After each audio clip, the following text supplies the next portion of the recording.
Assalamualaikum warahmatullahi wabarakatuh. Baik, alhamdulillah. Wassalatu wassalamu ala Rasulillah wa ala alihi wa sahbihi wa man walah, amma ba'du. Alhamdulillah, kita bersyukur kepada Allah Subhanahu wa taala di sore hari ini kita masih dapat menghirup napas, menghirup udara yang segar, dan kita juga bisa menyaksikan ya ciptaan Allah Subhanahu wa taala yang indah ini. Kalau tadi anak-anak kita sudah belajar tentang anggota tubuh dan juga karunia atau nikmat dari Allah, sekarang bapak-bapak dan ibu-ibu mempelajari tentang apa ini?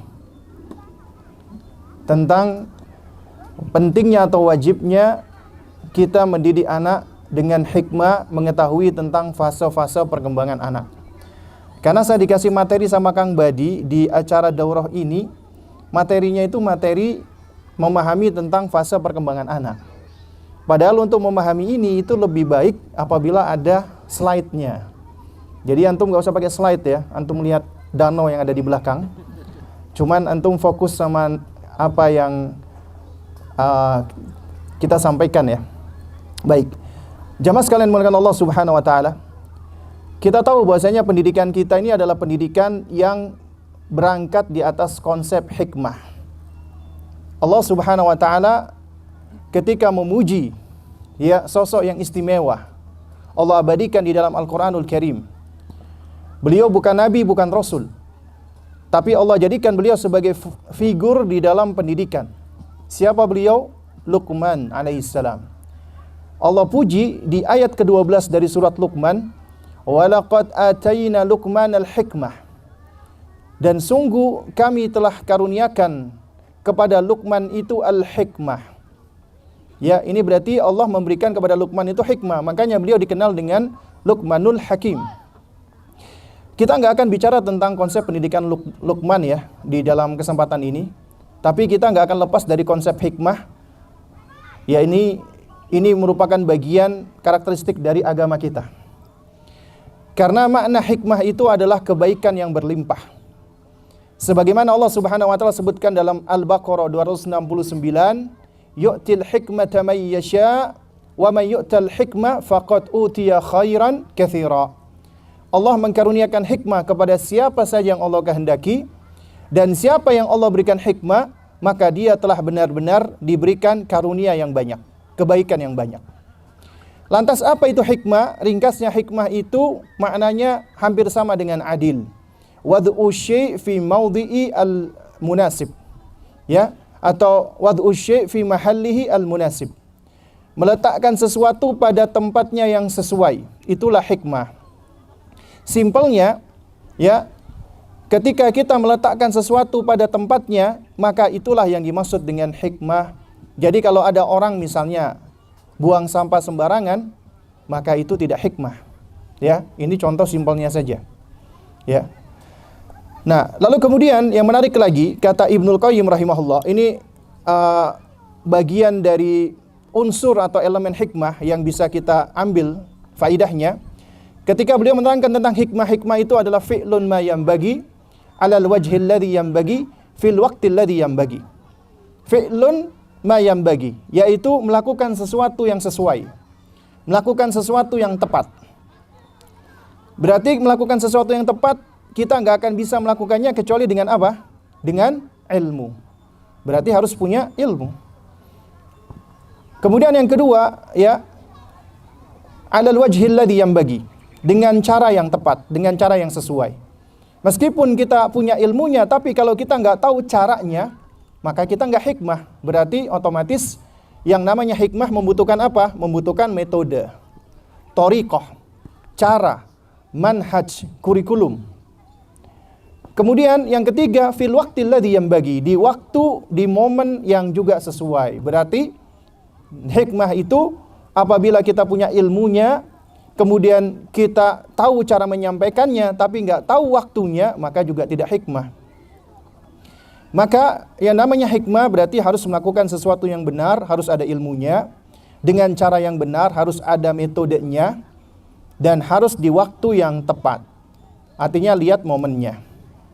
Makanya alangkah benarnya ucapan Fadilatul Syekh Saleh bin Fauzan Al-Fauzan, hafizahullahu taala, di mana beliau pernah mengatakan ya di dalam kajian beliau yang sudah ditranskrip, judulnya Al-Hikmatu fid Da'wah, bahwasanya idza kana qaulul haqq fi mahallihi wa fi waqtihi wa bil uslubil munasibi fa innahu minal hikmatil aliyati. Ya, apabila suatu perkataan itu benar, suatu perkataan yang benar, ya, itu disampaikan pada tempatnya yang benar, yang cocok, yang sesuai, di waktunya yang sesuai, dan dengan cara yang sesuai, maka inilah hikmah yang tinggi. Sebaliknya, idza kana qaulul haqq, apabila ucapan itu benar, tapi fi ghairi mahallihi, disampaikan tidak pada tempatnya, atau fi ghairi waqtihi, disampaikan tidak pada waktunya, atau wa bi ghairil uslubil munasib, tidak dilakukan dengan cara yang benar, maka fa innahu yusabbibu mafsadah, maka ini akan lebih menyebabkan mafsadat daripada kebaikan. Oleh karena itu, jamaah sekalian, para ayah dan para bunda rahimani wa rahimakumullah, maka hikmah itu mengharuskan kita, sebagaimana kata Ibnu Qayyim, ada 3 rukun. Apabila salah satu rukun ini hilang, maka akan runtuhlah hikmah tersebut. Rukun pertama adalah ilmu. Seseorang tidak bisa dikatakan hikmah, hakim apabila tidak alim, tidak berilmu. Yang kedua, berilmu doang tidak bisa menjadikan seseorang itu hakim, hikmah. Harus hilmu. Apa itu hilmu? Santun, lemah lembut. Ya, karena antum punya ilmu tapi antum gak lemah lembut, antum gak santun, yang terjadi seringkali adalah ilmu yang kita sampaikan ditolak, gak didengerin. Kalau kita yang ditolak masih mending. Masalahnya yang dikhawatirkan, yang ditolak adalah dalil yang kita bawakan, Al-Quran dan Sunnah. Contoh misalnya, ada orang baru hijrah, taubat dari musik misalnya, alhamdulillah. Kemudian setelah itu dia malah ketika ketemu teman-temannya langsung mengatakan, inti ngapain bermusik, haram, masuk neraka inti. Hikmah nggak kira-kira menurut antum? Ya, seringkali tidak hikmah. Kenapa? Karena belum sampai pondasinya. Artinya kebanyakan orang-orang yang masih bergelimang di dalam kemaksiatan itu biasanya karena bukan mereka itu sebenarnya bukan artinya mereka itu tidak mengimani, tapi karena mereka belum tahu ilmunya dan belum punya pondasinya atau dasarnya. Makanya seringkali mereka menolak, dan khawatirnya mereka menolak dalil. Oleh karena itulah makanya kita harus ilmu. Apalagi kepada anak-anak harus lebih lemah lembut lagi, lebih santun lagi. Kemudian yang ketiga, rukun hikmah adalah al-anatu atau at-ta'anni. Apa itu al-anatu atau ta'anni? Tenang, tidak gegabah, tidak tergesa-gesa, tidak gerusa-gerusu, tidak kesusu, kata orang Jawa. Ya, ini kenapa Kang Badi senyum-senyum? Ya, tidak gegabah. Nah, artinya yang namanya hikmah, kalau kita itu pengennya cepet-cepetan serba instan, maka akan gak bisa hikmah. Dan seringkali ini terjadi dialami oleh kita sebagai orang tua. Ya, kita pingin semuanya serba instan. Contoh, ketika antum punya anak masih kecil, nih seperti anak-anak kita ini. Kemudian anak kita ini suka ngomongnya teriak-teriak, lari-lari, ya, dan seringkali itu ngeyelan. Dikasih tahu suka ngeyel. Nah, seringkali apa yang kita lakukan? Kita ini gemes. Gemesnya itu bukan karena imut ya, gemes karena kita ini pingin merkes gitu ya, pingin si anak ini kok dikasih tahu kok nggak mau dengerin gitu ya. Nah, akhirnya apa? Akhirnya kita langsung mengambil jalan pintas. Apa jalan pintasnya? Jalan pintasnya adalah langsung kita berikan hukuman, bahkan kadang-kadang langsung dipukul. Atau contoh lain lagi deh. Contoh yang sering kali disampaikan ya, diantaranya oleh guru kita ya, Ustadz Abdul Zain. Sebagian orang tua ketika anaknya di bawah 7 tahun, masih kanak-kanak, masih TK nih, ketika diajak sholat nggak mau, langsung dikampleng, langsung dipukul. Nah, ada nggak di antara kita ini yang melakukan kayak gitu? Anak kita nggak mau sholat langsung dihajar. Pertanyaannya, antum memukul anak di usia masih kanak-kanak karena nggak sholat, ikut siapa? Siapa panutan antum? Siapa contoh antum? Padahal kita tahu ya bahwasanya ketika kita mendidik, apalagi mengajak kepada kebaikan, itu bagian dari dakwah dan kita harus mencontoh. Asalnya demikian. Padahal Nabi mengatakan, muru auladakum bis-sholati wa hum abna'us sab'in. Perintahkanlah anakmu untuk sholat ketika usianya 7 tahun. Nabi secara spesifik menyebutkan usia 7 tahun. Tapi ternyata anak kita, ya, ketika kita suruh sholat, nggak mau sholat, kemudian akhirnya kita ini kesel, kemudian kita pukul agar dia mau sholat. Nah, pertanyaannya, siapa yang kita ikuti? Dan kemudian apa dampaknya? Dampaknya itu ternyata lebih banyak madharatnya. Karena kita tidak mengikuti tuntunan Rasulullah sallallahu alaihi wasallam. Karena di dalam hadis perintah salat ini itu mengandung ilmu yang sangat luar biasa, terutama tentang tumbang anak. Tumbang anak. Antum tahu ya, singkatan tumbang?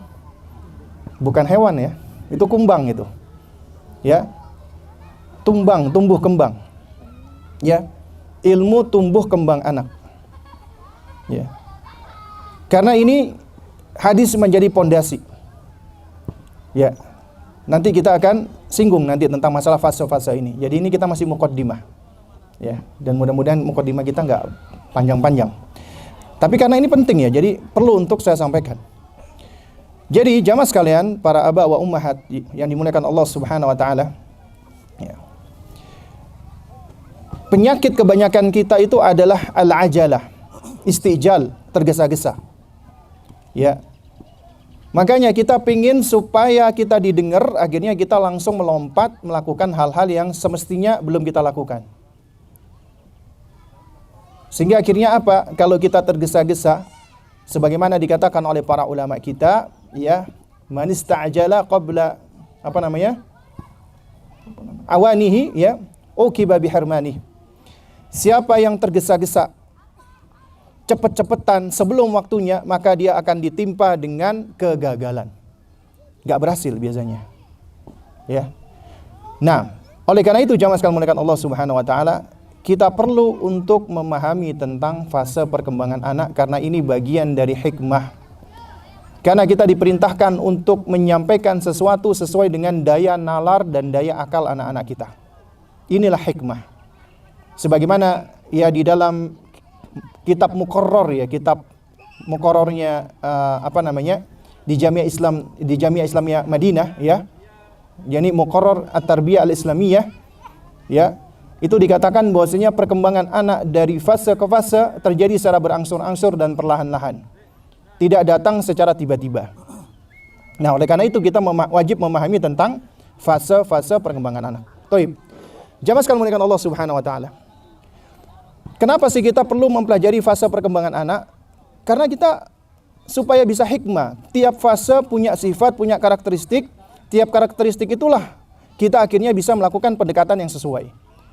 Antum gak bisa ngomong dengan cara yang sama antara anak antum yang masih bayi dengan yang udah TK, dengan yang udah SD, dengan yang udah SMP, dengan yang udah SMA. Antum ngasih nasihat kepada mereka beda, gak bisa disamain. Karena apa? Karena daya nalar dan pola pikir mereka itu gak sama. Ya. Oleh karenanya, memahami tentang fase pertumbuhan dan perkembangan anak itu suatu hal yang krusial agar kita bisa hikmah. Dan banyak para ahli yang sudah melakukan hal ini. Banyak teori, banyak konsep. Tapi kita nggak perlu menengok teori-teori dan konsep-konsep yang ada tersebut. Kecuali apa yang datang dari Nabi kita yang mulia alaihi wassalam dan diterangkan oleh ulama kita. Karena agama kita sudah lengkap ya jamaah. Ya. Kalau kita lihat nih ya tentang fase perkembangan usia manusia. Di antara yang paling detail itu diterangkan oleh Al-Hafidh Ibnu Hajar Al-Asqalani di dalam Fathul Bari. Ya, beliau menjelaskan usia manusia mulai dari janin sampai usia di atas 80 tahun sampai meninggal dunia. Itu ada pengelompokannya, pengklasifikasiannya. Tapi kita nggak mempelajari sampai itu ya, sampai tua ya. kita cukup mempelajari sampai mereka balik. Karena secara asal kata Dr. Hamid Zahran, usia manusia itu cuma dibagi menjadi dua. Usia balik sama qoblal bulugh. Usia balik dewasa sama usia sebelum dewasa. Sebelum dewasa dikategorikan secara umum tufulah, kanak-kanak. Udah lewat kanak-kanak dewasa, udah. Asalnya cuma dua. Dan kewajiban pendidikan khususnya bagi anak laki-laki, ketika mereka sudah balik, berarti sudah mukallaf, maka sebenarnya udah usai. Udah selesai sebenarnya. Pertanggungjawaban kita di hadapan Allah. Tinggal kita arahkan dengan nasihat dan seterusnya. Tapi ketika mereka masih kanak-kanak, maka itu menjadi tanggung jawab kita. Sebagaimana yang telah disampaikan ya, di dalam kajian-kajian kita sebelumnya, kalau antum ikut, anak itu amanat Allah, milik Allah, dititipkan kepada kita. Dan Allah menciptakan kita untuk beribadah. Dan ketika Allah memerintahkan kita untuk beribadah, Allah maha baik. Allah nggak langsung berikan tanggung jawab atau amanat atau taklif sampai anak manusia itu ready atau siap, yaitu di usia balik. Makanya dititipkan kepada orang tuanya, agar orang tuanya mempersiapkan anak, agar ketika usia balik, mereka sudah siap untuk menjadi hamba Allah seutuhnya. Itulah kita, orang tua. Jadi jamaah sekalian memuliakan Allah Subhanahu wa taala, ya.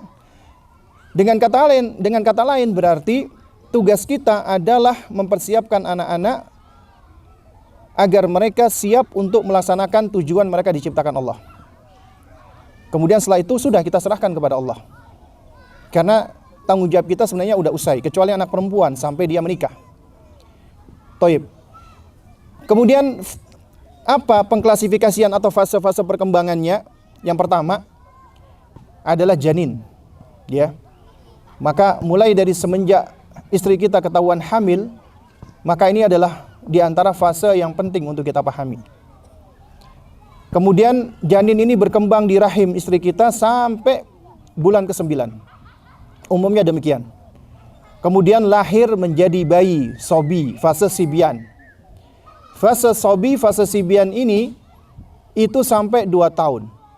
Kenapa 2 tahun? Ada dalilnya di dalam surat Luqman. Ketika Allah Subhanahu wa taala memerintahkan untuk berbakti kepada orang tua, Allah menyelangi nasihat Luqman, ya. Kemudian Allah mengistimewakan ibu, hamalathu ummuhu wahnan ala wahnin wa fisaluhu fi amaini. Ibunya mengandungnya semakin lama semakin payah, kemudian menyapihnya selama 2 tahun. Nah, itu ternyata dalam ilmu tumbuh kembang modern itu sesuai. Karena anak-anak itu dikatakan lewat dari fase bayinya itu biasa usia 18 bulan sampai 22 bulan. Ya. Dan apabila kita memakai kalender Hijriyah itu sesuai. Karena kalender Hijriyah ya 2 tahunnya itu kurang lebih sekitar 22 bulanan. Kurang ya dari kalender Masehi. Kemudian setelah masa Sibyan disebut dengan fase gulam. Usia 2 sampai 7 tahun. Kenapa usia 7 tahun? Ada isyarat dengan tegas dari Nabi. Nabi menyebut secara spesifik tentang perintah salat. Muru awladakum bisolati wa hum abna'us sab'in. Perintahkanlah anakmu salat di usia 10 tahun. Nanti kita akan kupas lagi dikit. Kemudian wadribuhum 'alaiha wa hum abna'u asyrin. Pukul kalau enggak salat di usia 10 tahun. Nah, berarti usia 7 sampai 10 disebut dengan usia yafi'. Kita seringkali menyebutnya mumayyiz. Kemudian 10 sampai balik, ya kata Ibnu Hajar kurang lebih rata-rata 15 tahun disebut dengan hazawar. Ya, kemudian baru mereka sudah balik. Taib. Maka dari sini kita sudah melihat ada klasifikasi fase perkembangan yang sudah diterangkan oleh ulama kita, enggak keluar dari dalil dari kitabullah ataupun dari sunnah Rasulullah sallallahu alaihi wasallam. Ya. Saya ulangi lagi. Janin ya yang pertama. Lalu kemudian yang kedua adalah sobi, sibian, 0 sampai 2 tahun. Kemudian gulam, 2 sampai 7 tahun. Kemudian yafi, ya 7 sampai 10 tahun. Kemudian hazawar 10 sampai 15 tahun. Oke, jadi kita sudah mengetahui tentang pengklasifikasian ya. Sekarang kita lihat sifat dan karakter. Setelah kita tahu tentang pengklasifikasian yang diterangkan oleh para ulama. Sekarang kita lihat karakteristik. Sebelum kita lihat karakteristik, kita lihat dulu ya bahwasanya anak-anak manusia sebelum dia balik itu dikatakan usia baro'ah. Usia terangkat pena dari mereka. Artinya mereka belum berdosa ketika meninggalkan kewajiban atau ketika melakukan perbuatan maksiat yang jika dilakukan orang dewasa berdosa. Tapi mereka tidak.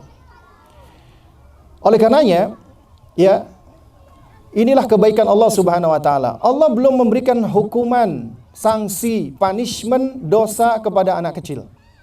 Tapi tugas kita sebagai orang tua harus mempersiapkan mereka agar ketika mereka sudah balik, mereka siap. Ketika meninggalkan kewajiban berdosa. Ketika mereka melakukan maksiat berdosa. Itu tugas kita. Mau duduk sini? Nah, jadi jamaah sekalian yang dimuliakan Allah Subhanahu wa taala, ya. Kita menilik sekarang pertama adalah tentang perkembangan indera, karena ini berkaitan dengan bagaimana metode pendekatan kita kepada mereka. Indera yang berkembang pada mereka. Allah sudah sebutkan ya di dalam sejumlah ayat, di antaranya An-Nahl 78. Allah sebutkan kita dilahirkan dalam keadaan bodoh, enggak punya ilmu. Wallahu akhrajakum min butuni ummahatikum la ta'lamuna syai'ah. Allah keluarkan kalian dari rahim ibu-ibu kalian dalam keadaan kalian tidak punya pengetahuan sedikit pun. Wa ja'ala lakumus sam'a. Allah berikan kepadamu pendengaran, wal absar penglihatan, wal afidah dan pemahaman. Kata Ibnu Katsir wahyal ukul yaitu akal. Ya. Jadi kita lihat, pertama yang berkembang pendengaran. Kedua penglihatan. Ketiga pemahaman. Ini sesuai dengan ilmu tumbang anak modern. Karena yang berkembang pertama kali pendengaran. Karenanya fase sibyan bayi adalah fase kita lebih fokus menstimulasi pendengaran. Tasmi' wa talqin. Inilah yang dipraktekkan oleh para salaf kita.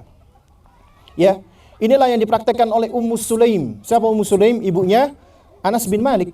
Ya, Anas bin Malik ketika masih disusui, Ummu Sulaim bolak-balik mentalkin. Ya, la ilaha illallah wa asyhadu anna Muhammad Rasulullah. Ya. Lalu kemudian juga ya ini juga dipraktekkan oleh ulama-ulama yang lainnya, ulama salaf. Mereka mentalkin anaknya, mentasmi dan mentalkin anaknya. Terutama di 2 tahun pertama. Karena apa yang kita tasmi'kan dan kita talkinkan itulah yang akan membangun kemampuan berbahasa mereka. Termasuk bahasa mereka baik atau tidak. Termasuk mereka ngomong-ngomong yang baik atau tidak. Karena mereka ibarat spons akan menyerap semuanya. Jadi jangan heran kalau anak kecil itu ya seringkali orang tuanya berebut, termasuk kakeknya. Pengen yang disebut pertama kali ketika anaknya bisa ngomong adalah mereka. Kakeknya ngomong mbah, neneknya ngomong nenek, papanya ngomong abi, uminya ngomong umi, kejar-kejaran. Tapi ternyata anaknya yang ngomong pertama kali paket. Kenapa? Karena tiap hari datang paket di dalam rumah, di rumahnya. Ya, ini ada kenyataan ini ya jemaah sekalian. Ya. Kemudian ada juga anak-anak dia itu nggak ngomong, kemudian tiba-tiba ngomongnya apa? Ngawur. Ternyata ibunya suka ngomong ngawur, Riki. Nah, orang Surabaya. Ya, jadi setiap kali ngomong sama temennya atau siapapun termasuk suaminya, ngawur, Riki, gitu. Ternyata anaknya ngomongnya sama. Karenanya apabila kita selalu berusaha untuk mentalkin, mentasmi kalimat thayyibah kepada anak kita, tentunya ini yang lebih baik. Seharusnya kita lebih bahagia pertama kali yang diucapkan anak kita adalah Allah. Ya, kelak Allah akan mudahkan baginya insyaallah ketika menutup hayatnya dengan ucapan yang sama, lafzul jalalah. Ya. Jadi kita perbanyak kalimat thayyibah itu di usia 2 tahun pertama. Tasmi' wa talqin. Jauhkan dari pendengaran-pendengaran yang jelek. Bahkan di antara metode untuk membangun kecintaan anak kepada Al-Quran dengan memperbanyak mentasmi Al-Quran di usia ini. Jemaah sekalian, ini ada kisah nyata. Ya sebelum pandemi, saya pernah safari dakwah ke Ternate, Maluku Utara. Di sana ada seseorang yang membuat ma'had tahfidz, TPA. Ternyata ceritanya menarik. Dia punya 3 anak. Jadi dia cerita, anak pertamanya itu SD waktu itu kalau nggak salah, kelas 2 atau kelas 3. Pulang dari sholat Jumat, ketemu sama abinya, dia ngomong, "Papa, kita saudara mau sekolah lagi." Katanya begitu. "Aku udah nggak mau lagi sekolah." "Ya bikin apa nggak mau sekolah? Kenapa kok nggak mau sekolah?" Kita pingin belajar Al-Quran. Bapaknya akhirnya terenyuh. Tadinya mau marah. Anakku pingin belajar Al-Quran. Dicarilah ketika itu, tapi beliau tidak dapat. Akhirnya beliau bikin sendiri. Beliau fasilitasi anaknya karena beliau pengusaha. Kemudian beliau cerita, saya ini heran Ustaz, anak saya ini hafalannya Masya Allah. Senang dia itu mendengar Al-Quran, membaca Al-Quran. Padahal anaknya pendiam dan pemalu katanya. Tapi kalau udah Al-Quran senang. Ya, bacanya bagus memang benar. Dan hafalannya banyak. Dan anaknya memang senang dengan Al-Quran, Masya Allah. Dan dia cerita, kenapa ya Ustaz, saya ini orang yang gak banyak hafalan Quran, bahkan jarang baca Quran, istri juga sama. Tapi dia cerita, ketika istri saya hamil anak pertama ini, kehamilan lemah. Kehamilan lemah, akhirnya harus bed rest. Selama bed rest itu, nyetel murotal terus katanya. Sampai melahirkan.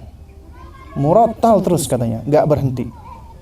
Ya, karena ketika istrinya bed rest itu kan kadang-kadang merasa sakit, dengan baca Al-Quran katanya lebih tenang. Wah subhanallah, si anak ini tumbuh udah terbiasa terstimulasi dengan bacaan Al-Quran. Dan ini sesuai, ada penelitian ya oleh salah seorang ulama peneliti dari Mesir. Anak yang terbiasa dari bayi, bahkan dari janin diperdengarkan Al-Quran, maka hatinya akan terikat dan terpaut dengan Al-Quran. Kemudian dia cerita, tapi anak yang nomor 2 dan nomor 3, anaknya nomor 2 sama nomor 3 beda sama kakaknya. Kenapa? Karena ketika hamil yang anak kedua ketiga alhamdulillah sehat. Ibunya suka main handphone. Sekarang anak suka main handphone. Jadi anaknya nomor 2 sama nomor 3 itu suka main handphone katanya. Ya, subhanallah, ini mungkin pengalaman-pengalaman ya yang memang kita nggak bisa generalisir, tapi ini suatu hal yang jamak. Kalau udah terbiasa orang tuanya, apalagi ibunya membaca sendiri dengan suaranya, itu akan lebih bermanfaat. Membangun kecintaan anak dengan Al-Quran di usia 2 tahun pertama. Karena ini usia tasmi' wa talqin, stimulasi pendengaran. Baru kemudian setelah itu penglihatan dominan 2 tahun ke atas sampai di usia 7 tahun. Wal absar. Karenanya di usia ini anak itu menjadi penduplikasi, pengcopy paste dan pencontoh yang ulung, yang hebat. What they see, they learn. Apa yang mereka lihat, mereka pelajari. Mereka tiru dan mereka contoh. Di usia 2 tahun ke atas. Karenanya di antara hikmah kenapa Nabi SAW itu memerintahkan anak di usia 7 tahun, ya, kita itu diperintahkan untuk memerintahkan anak di usia 7 tahun. Ibaratnya ngajak anak di usia 7 tahun. Karena sebelum itu, ya, seakan-akan kita nggak perlu ngajak, kita nggak perlu merintah. Kenapa? Kita lakukan di hadapan mereka, kita contohkan. Karena mereka pencontoh yang hebat. Azan berkumandang, Allahu Akbar, Allahu Akbar, kita berwudu, salat sunnah di rumah, dilihat sama mereka. Ya. Maka apa yang mereka saksikan itulah nanti yang akan mereka tiru, akan mereka contoh. Ini adalah fase peniru pencontoh yang sangat hebat. Makanya harus hati-hati di fase usia 2 tahun pertama sampai 7 tahun. Inilah fase, ya, disebut dengan fase tufulah, kanak-kanak. Dan di fase ini, itu yang menarik ya, Syekh Dr. Ahmad Nasir At-Tayyar di dalam Kaifa Turabbi Abna'aka, itu buku yang luar biasa bagus ya, 32 kaidah dalam mendidik anak. Di kaidah yang pertama, beliau menukil sebuah quote, bukan hadis nih, tapi quote yang masyhur, yang disandarkan kepada Sayyidina Ali, namun perlu dicek lagi ya. Ada juga yang menyandarkan kepada Imam Sufyan Ats-Tsauri, ada juga menyandarkan kepada yang lainnya. La'ib ibnaka sab'an wa adibu sab'an wa sahibu sab'an. Bermain dengan anakmu 7 tahun pertama, ta'dib 7 tahun kedua, bersahabat di 7 tahun ketiga. Nah, kemudian beliau ambil 7 tahun pertama itu berarti marhalatul, ya, al-la'ib, fase bermain, wal marah, bersenang-senang. Dan apa yang beliau nyatakan sesuai dengan isyarat-isyarat dari hadis, termasuk dari Al-Quran, sesuai dengan ilmu perkembangan modern. Fase anak-anak di bawah 7 tahun, fase bermain. Bermain kebutuhan bagi mereka. Bermain adalah belajarnya mereka. Ya. Jadi ini adalah fase mereka memang dibutuhkan untuk menstimulasi mereka, terutama secara fisik. Di 7 tahun pertama kehidupan mereka. Ya.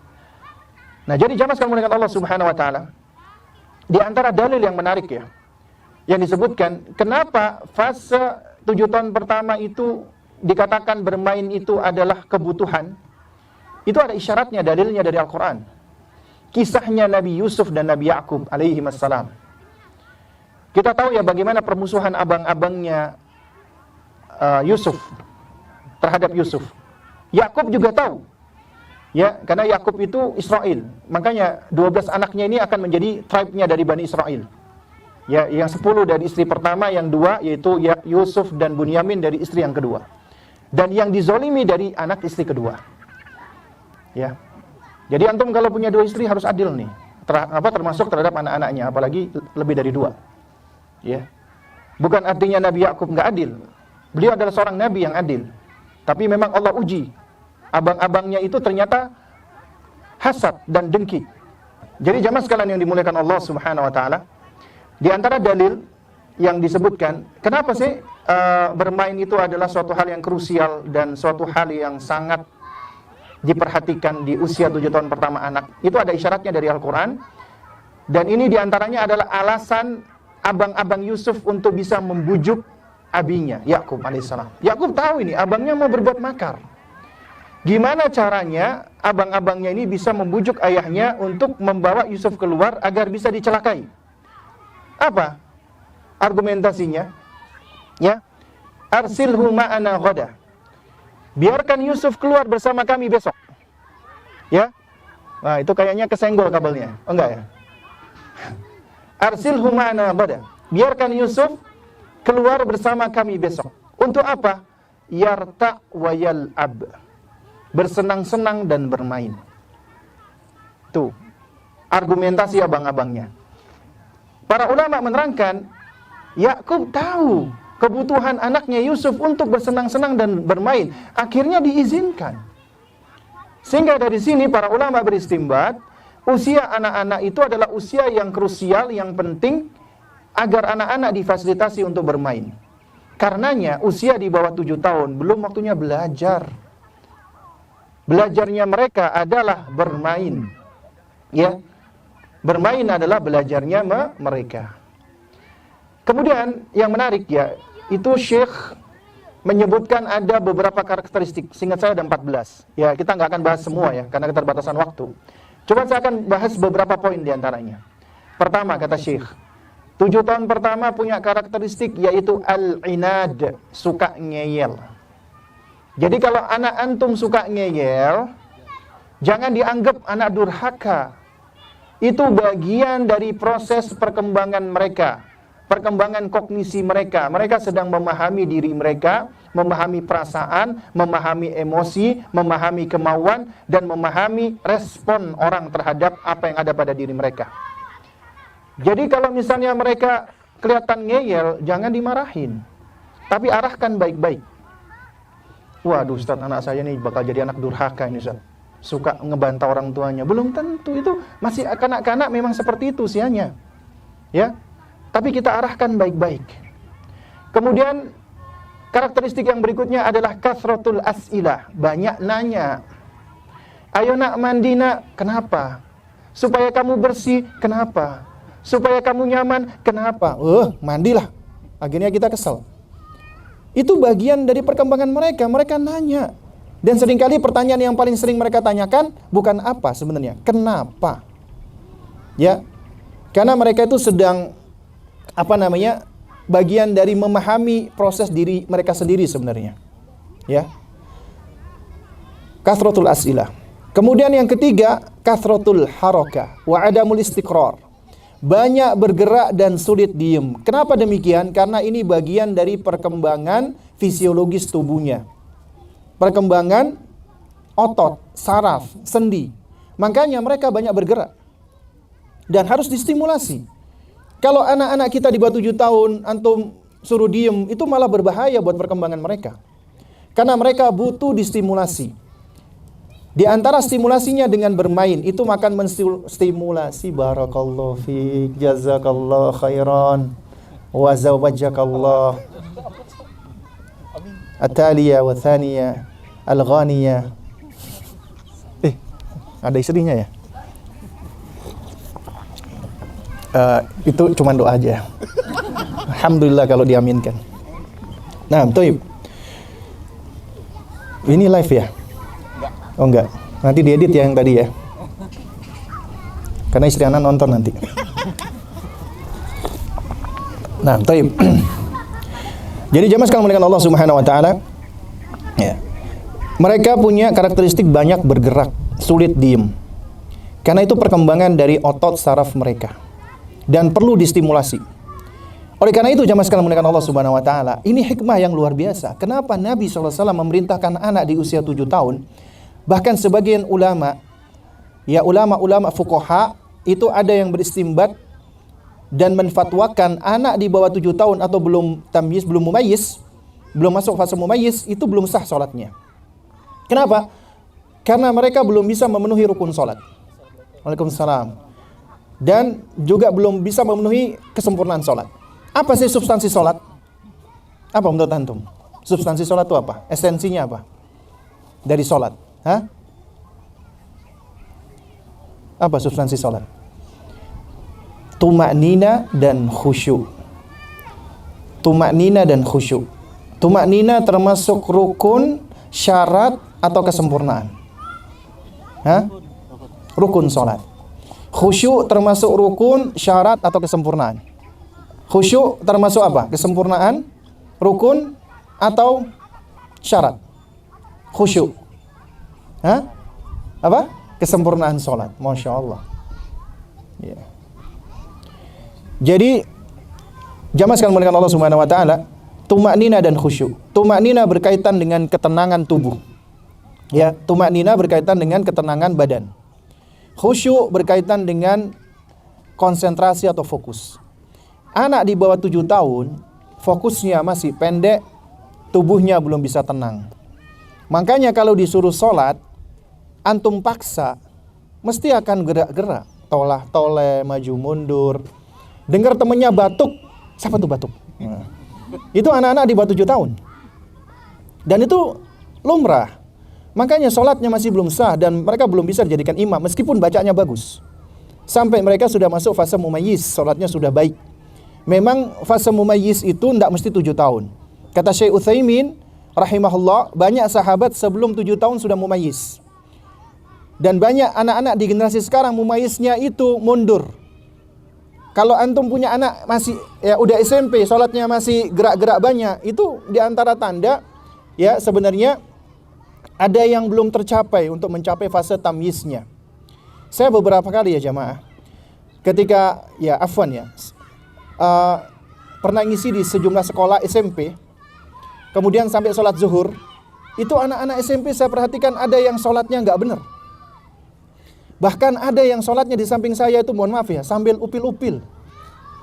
Subhanallah. Ya. Terus kemudian disentil-sentil, ya Allah ini mengganggu konsentrasi banget nih. Ya. Ada yang main tangan kretek-kretek gitu kan. Jadi, macam-macam, ada yang main rambut ya. Itu udah SMP. Nah, ini berarti ada yang belum terstimulasi dengan baik. Biasanya kenapa belum terstimulasi dengan baik? Karena di usia di bawah 7 tahun tidak difasilitasi untuk bermain. Tapi bermainnya bermain yang benar, yang menstimulasi motoriknya, sensoriknya, keseimbangannya dan seterusnya. Karenanya perlu bagi kita untuk mengajak anak kita bermain. Permainan yang paling baik antum bawa di outdoor, di alam seperti saat ini. Biarkan mereka berlari, biarkan mereka berjalan tanpa alas kaki. Kadang-kadang ada ibu-ibu kotor nak, nggak pakai sandal. Gak apa-apa, itu menstimulasi saraf-saraf kakinya, itu bagus sebenarnya. Dan di antara pondasi belajar ya jamaah, ketika antum ya mengajarkan anak, antum stimulasi fisiknya dengan baik, antum berikan mereka aktivitas yang dapat melatih ototnya, termasuk core muscle. Di sekolah kita, anak-anak itu udah kita ajarkan plank. Antum tahu plank ya? Ya? Paham ya plank ya? Ya antum tahu, yang lainnya tahu ya. Plank itu ya adalah gerakan seperti push up, cuman tangan sama siku ditaruh untuk melatih otot perut. Itu diajarkan anak-anak. Kenapa? Untuk melatih core muscle. Itu sangat bermanfaat, ada penelitiannya jamaah. Kenapa? Karena ketika udah masuk SD, anak-anak yang tidak terlatih core muscle-nya duduknya meleot. Ketika duduknya meleot, mengganggu fokus konsentrasinya. Belajarnya biasanya nggak baik.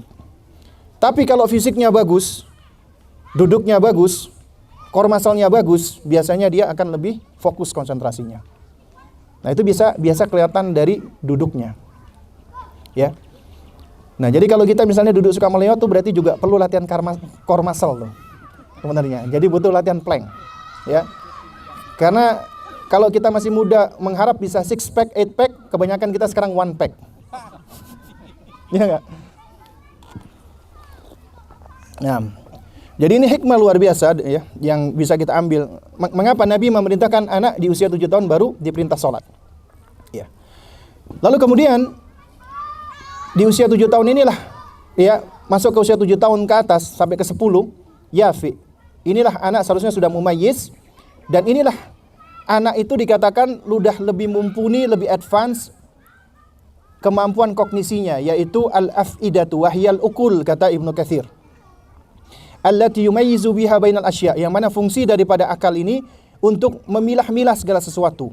Tamyiz, ya, dhariha wa nafi'iha, mana yang bermanfaat, mana yang bermadharat, mana yang baik, mana yang buruk, itu di usia 7 tahun ke atas.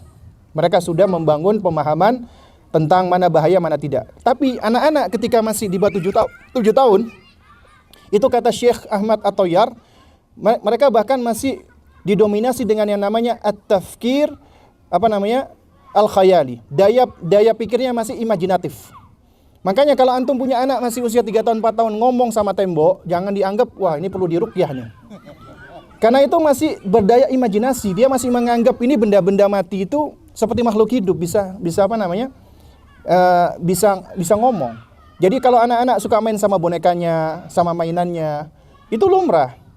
Jangan, Ustadz Abi, anak kita ngomong sama ini, kayaknya perlu manggil Ustadz ini untuk diruqyah. Padahal itu perkembangan normal sebenarnya. Ya, karena mereka daya imajinasinya tinggi. Karenanya inilah fase pendidikan keimanan yang kuat di fase ini. Makanya antum cerita tentang dongeng-dongeng yang enggak masuk akal, dipercaya sama mereka. Antum kasih tontonan-tontonan yang aneh-aneh, film-film kartun, itu mereka akan percaya sehingga mereka sulit untuk memilah mana yang realita, mana yang fantasi.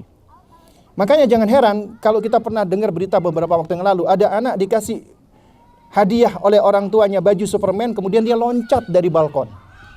Karena dipikir dengan baju itu dia bisa terbang. Kenapa? Karena daya nalarnya masih belum mumpuni. Makanya ini penting bagi kita untuk Untuk selalu mendampingi anak kita. Nah, kemudian di usia yafi 7 tahun mereka sudah mampu ditakdib, dididik dan didisiplinkan di 7 tahun ke atas. Ya. Ini fokus mereka sudah siap belajar. Makanya anak-anak masuk SD sekarang diharuskan usia 7 tahun. Ya. Ini sudah mampu untuk ditakdib.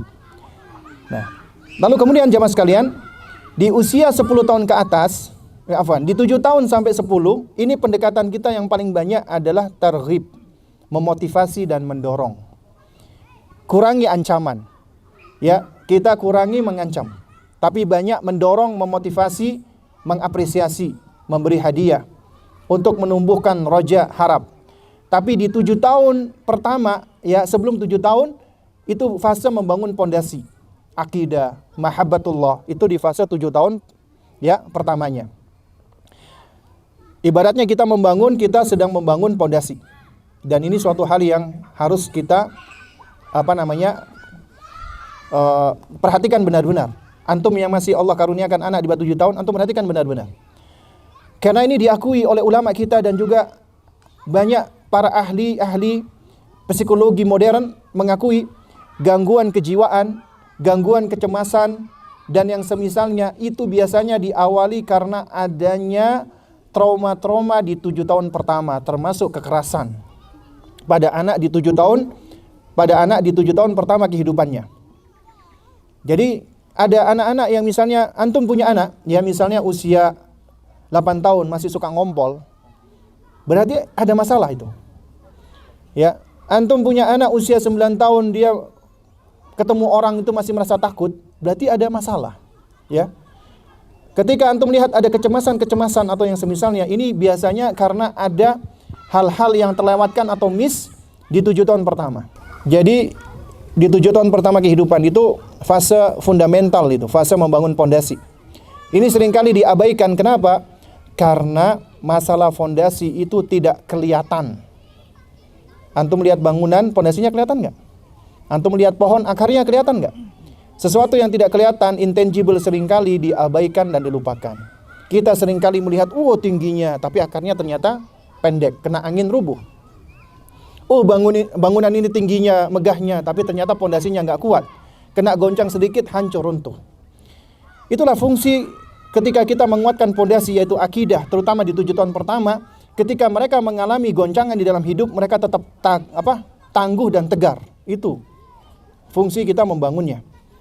Tapi ternyata banyak orang tua itu lebih banyak tertipu dengan sesuatu yang tangible, yang kelihatan, yang tampak. Anak itu dinilai dengan angka atau digit. Ranking berapa? Nilainya berapa? Hafalannya berapa? Berapa itu suatu hal yang tangible. Sesuatu yang bisa dilihat, diukur, tangible. Seringkali kita tertipu dengan hal ini. Ya, padahal ya, yang intangible itulah yang seringkali diabaikan. Itu yang paling penting, yang paling fundamental sebenarnya. Karena ya kalau anak antum misalnya, ya, dia nilai pelajarannya kurang bagus, jangan langsung dianggap ini anak ini blow on atau bodoh, jangan. Ya, lebih baik kita punya anak seperti ini asalkan dia punya adab bagus, akhlaknya bagus, mannersnya bagus. Karena ilmu-ilmu kayak gini lebih mudah dikejar ketimbang kita ngejar akademik kemudian kita meninggalkan karakternya, mannersnya, adabnya. Itu malah lebih sulit untuk dikejar. Makanya orang-orang Jepang yang mana mereka itu, kita sadar nggak sadar, mengambil konsep dari Islam, manners before knowledge. Itu kunci keberhasilan pendidikan anak usia dini mereka. Mereka mengajarkan manners before knowledge. Mereka itu lebih baik mengajarkan anaknya ya bertahun-tahun untuk sabar ngantri ketimbang mengajarkan matematika, fisika, kimia atau yang lainnya. Kenapa? Itu bisa dikejar. Tapi mengajarkan anak bisa ngantri sabar itu butuh waktu lama. Ya, karena itu termasuk hikmah. Ya. Karena ternyata di antara kita juga banyak yang nggak suka ngantri loh. Ya nggak? Ya, Kang Badi, ha? Saya pernah ikut pameran sama istri saya, sama anak saya, pameran pendidikan sebelum pandemi di daerah Kemayoran. Kemudian tiket itu bisa ditukar es krim. Kita datang pagi-pagi. Kemudian tadinya saya mau ngantri, tapi ternyata yang ngantri ibu-ibu. Akhirnya istri saya yang ngantri. Setelah saya nunggu kok lama banget, mana? Akhirnya istri saya datang dengan sedikit agak cemberut ngomong, "Wih, kenapa kok lama?" Gimana nggak lama, banyak diserobot. Ya. Jadi ada ibu-ibu yang lain pada nyerobot-nyerobot gitu. Nah, jadi ternyata dalam hal-hal yang sepele seperti ini, ya, itu kita mungkin nganggap ini masalah sepele lah, tapi sebenarnya ini bagian dari karakter. Ya. Nah, lalu kemudian jamaah sekalian muliakan Allah Subhanahu wa taala, jadi di usia 7 tahun sampai 10 tahun, usia yafi itu adalah usia kita membangun roja. Kita membangun dengan banyak memotivasi dan mendorong, targhib. Kemudian di usia 10 tahun sampai usia 15 atau balik ya, hazawar, ini adalah usia di mana kita sudah boleh melakukan pendekatan dengan ancaman, takhwif, dan hukuman fisik apabila dibutuhkan, dan juga apabila langkah-langkah sebelum kita melakukan hukuman fisik sudah dilalui, tidak melompat langsung ke hukuman fisik. Itu sebagai solusi terakhir. Ya. Wadribuhum 'alaiha wa hum abna'u ashrin. Pukul anakmu kalau nggak sholat di usia 10 tahun, itu sebagai solusi terakhir. Tapi sebelumnya kita harus sudah memberikan nasihat, sampai termasuk memberikan ancaman-ancaman. Boleh mengancam anak di usia 10 tahun, jangan dibalik, masih kecil udah diancam-ancam. Masih usia 5 tahun udah diancam-ancam. Itu malah keliru dan berbahaya. Ada orang tua ngomong ke anaknya, 5 tahun 6 tahun gak sholat, kamu nanti masuk neraka, Allah marah sama kamu. Itu bukan cuma gak hikmah ya jamaah, tapi juga mengandung kebohongan, kedustaan. Kenapa? Allah gak akan mengazab anak-anak kecil yang gak sholat. Allah gak akan memasukkan mereka ke neraka, anak-anak kecil yang gak sholat. Kalau kita jadikan itu ancaman, berarti gak benar. Kemudian kita membangun ketakutan anak kepada Allah dengan cara yang keliru, yang membuat mereka bukan mendekat kepada Allah, lari kepada Allah. Kok jahat ya Allah, suka menghukum, suka mengazab. Padahal ini fase di mana kita membangun Allah itu baik. Ya. Karena kalau antum lihat ini nama-nama dan sifat-sifat Allah, makanya dikatakan al-asmaul husna. Husna itu adalah ya yang tingkatan paling baik, yang paling tinggi, paling puncaknya. Antum nggak boleh mengatakan Allah secara mutlak. Misalnya, wahai Allah Rabbku yang maha menyiksa. Wahai Allah Rabbku ya yang maha berbuat tipu daya. Wahai Allah Rabbku ya yang maha marah atau murka. Gak boleh secara mutlak seperti itu. Kita boleh menyebut ini apabila diiringi sebagai bentuk pembalasan kepada mereka yang layak. Ya Allah, mereka menganiaya kita, maka balaslah aniaya mereka, karena Engkau adalah sebaik-baik ya yang berbuat makar. Gak boleh wahai Rabbku, Rabb yang maha berbuat makar. Itu gak boleh, kecuali sebagai bentuk pembalasan. Ya. Nah, tapi kalau kita perhatikan, hampir semua nama-nama Allah itu mengandung kebaikan. Dalam basmalah saja Allah sebutkan, Allah ajarkan kita dua-duanya sifat rahmah, ar-Rahman ar-Rahim. Ya. Jadi kita diajari bahwasanya Allah itu maha penyayang. Nah, dan ini yang harus kita kedepankan ya jamaah, sebelum kita melakukan pendekatan-pendekatan dengan ancaman-ancaman. Taib. Jadi ini mungkin ya jamaah sekalian yang bisa disampaikan ya di kesempatan kita ini. Karena tadi kata Kang Badi ada sesi tanya jawab, berarti saya yang bertanya, Kang Badi yang menjawab. Bukan ya? Nah, jadi sesi tanya jawabnya gimana? Saya yang nanya. Oh, jamaah yang bertanya. Ibu-ibu bertanya, bapak-bapak menjawab. Ya. Nah, kita kasih kesempatan ke ibu-ibu dulu untuk bertanya. Nanti insya Allah bapak-bapak menjawab, karena kan bapak-bapak juga. Insya Allah ya. Yang artinya untuk para orang tua, meskipun anaknya sudah besar, sudah lebih tinggi darinya, tetap engkau punya tanggung jawab terhadapnya. Rasulullah Shallallahu Alaihi Wasallam bersabda, setiap kalian adalah pemimpin dan kalian akan diminta bertanggung jawabnya mengenai apa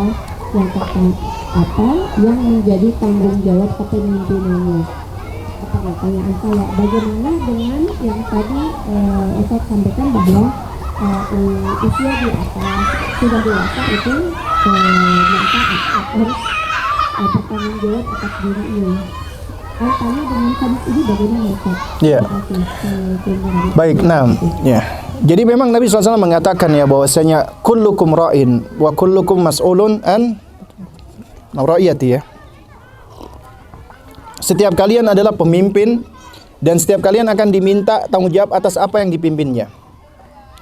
Kemudian warrajulu ra'in, dan seorang laki-laki suami adalah pemimpin ya, yakni ala ahli baitihi, terhadap keluarganya, anak dan istrinya. Ya. Dan dia akan diminta pertanggungjawaban tentangnya. Demikian pula wal mar'atu adalah ra'iyatun, ya. Seorang wanita juga seorang pemimpin ya fi baiti zaujiha.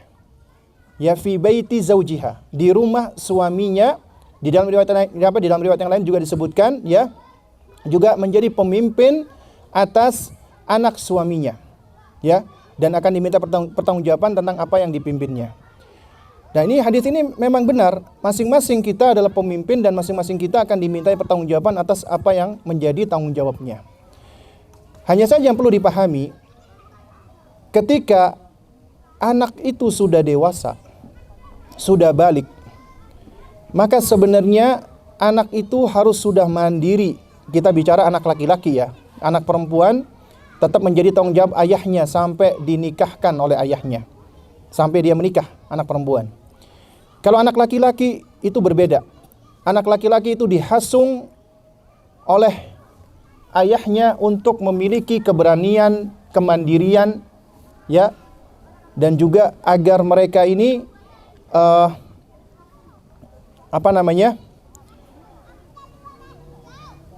keluar negeri atau keluar kota, ya, dalam rangka untuk mencari ilmu, termasuk mencari penghidupan. Itu untuk anak laki-laki. Ini yang dipraktekkan oleh para salaf dahulu, ya. Tapi ternyata di zaman sekarang anak-anak laki-laki itu meskipun sudah dewasa masih banyak yang dianak-anakkan. SMP dibayarkan sekolahnya, gak apa-apalah. Kemudian masih dikasih baju, dikasih makan, tinggal di rumah orang tuanya, masih SMP. SMA masih dibayari juga. Kuliah S1 dibayari, S2 dibayari, S3 dibayari, menikah dibayari. Kemudian kapan anak ini akan menjadi dewasa? Ya. Padahal seharusnya anak itu harus sudah dididik memiliki kemandirian. Bukan artinya dididik kemandirian anak dibiarkan begitu saja, tidak. Kewajiban orang tua untuk memberikan bekal, life skill. Kemudian kalau kita perhatikan para ulama kita dahulu, mereka memberikan modal bagi anak-anak untuk berusaha, untuk bekerja, ya, agar mereka bisa hidup dengan kedua kaki mereka. Dan ini yang tentunya kita harapkan. Namun apabila mereka kesusahan, bukan artinya ya udah itu urusan kamu gitu loh. Ya, ala kulli hal, ketika mereka sudah gede, seharusnya mereka sudah bertanggung jawab dengan diri mereka sendiri. Jadi ketika ayahnya memberikan makanan, pakaian kepada anak-anaknya yang sudah balik, itu hitungannya sebenarnya bukan lagi nafkah, tapi sedekah. Kalau kita terus-terusan memberikan mereka sedekah, maka dikhawatirkan mereka akan menjadi fakir miskin. Karena fakir miskin itu selalu bersandar kepada sedekah. Karena yang lebih utama adalah kita lebih baik, ya, mengajarkan mereka tentang life skill, dan kita modali mereka untuk mereka bisa berdiri sendiri, ya. Dan boleh kita bantu, ya, karena misalnya mereka kuliah, mereka sudah berusaha untuk bekerja, kemudian ada kesulitan, kita bantu boleh. Tapi itu sebenarnya tidak menjadi tanggung jawab kita sebenarnya. Nah, ya, jadi hadis tadi sebenarnya tidak kontradiksi, ya, tidak bertentangan, ya, karena yang disebutkan adalah kalian adalah pemimpin, ya, kullukum ra'in, ya, dan dan juga kalian adalah dan kalian mas'ul, akan diminta pertanggungjawaban atas apa yang dipimpinnya, ya. Nah, jadi kalau memang benar-benar itu adalah yang menjadi yang masuk di dalam kategori apa yang dipimpinnya, maka dia wajib untuk terus, ya, menjaga dan memeliharanya.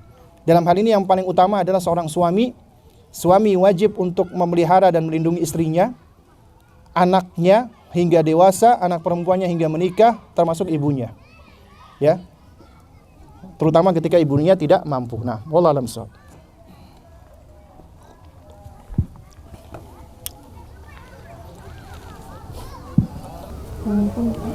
Waalaikumsalam warahmatullahi wabarakatuh.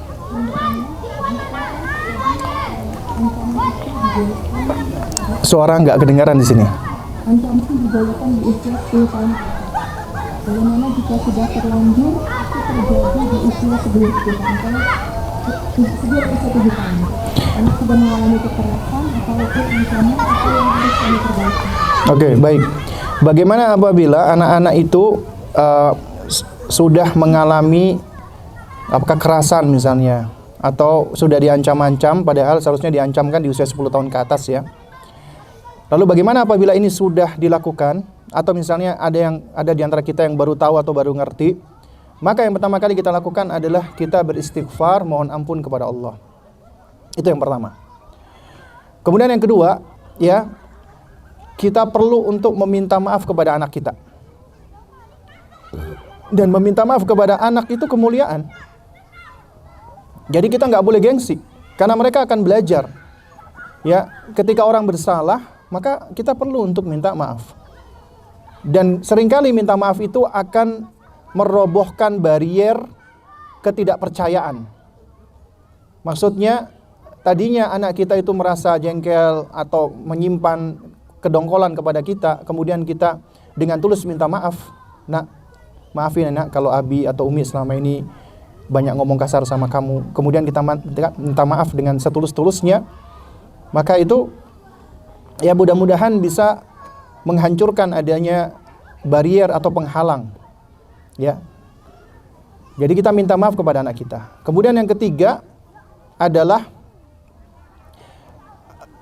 karena kita sudah tahu ya dan kita sudah punya ilmunya, berarti kita harus terus belajar, maka kita harus melakukan perubahan pendekatan kepada anak kita. Sesuatu yang sudah berlalu udah nggak bisa diubah. Mungkin itu akan menjadi memori yang akan diingat oleh anak kita. Dan kita nggak bisa memaksa anak kita untuk melupakan memori tersebut. Karena yang sesuatu yang sudah diingat itu nggak bisa dipaksa untuk dilupakan. Tapi apa yang bisa kita lakukan? Yang bisa kita lakukan adalah kita membangun memori-memori baru. Kenangan-kenangan baru dengan cara yang lebih baik. Mudah-mudahan itu bisa ya menekan memori-memori lama, bahkan itu bisa menghilangkan memori lama yang buruk tadi. Yaitu dengan cara kita merubah. Tadinya kita suka ngancam-ngancam, tadinya kita suka nakut-nakuti, tadinya kita suka bentak-bentak, maka kita melakukan pendekatan yang lebih baik. Kalau dia sudah usia di atas 10 tahun, maka juga lebih baik kita melakukan pendekatan dialogis. Kita ngobrol sama anak, ya. Jadi kita berusaha untuk menjadi orang tua yang mau mendengarkan anak kita. Biarkan dia menyampaikan perasaannya, pikirannya, kemudian baru kita sampaikan, kita arahkan ya jika misalnya ada yang keliru ya. Jadi melakukan pendekatannya dengan cara kita pendekatan dialogis. Itu anak-anak sudah bisa diajak pendekatan dialogis di usia azawar 10 tahun ke atas. Nah, wallahu a'lam bishawab. Mudah-mudahan apa yang kita sampaikan dapat memberikan manfaat ya bagi kita semua ya. Yang benar tentunya datangnya dari Allah, yang salah datangnya dari diri saya pribadi. Kita tutup dengan kafaratul majlis. Subhanakallahumma wa bihamdik asyhadu an la ilaha illa anta astaghfiruka wa atubu ilaik. Assalamualaikum warahmatullahi wabarakatuh.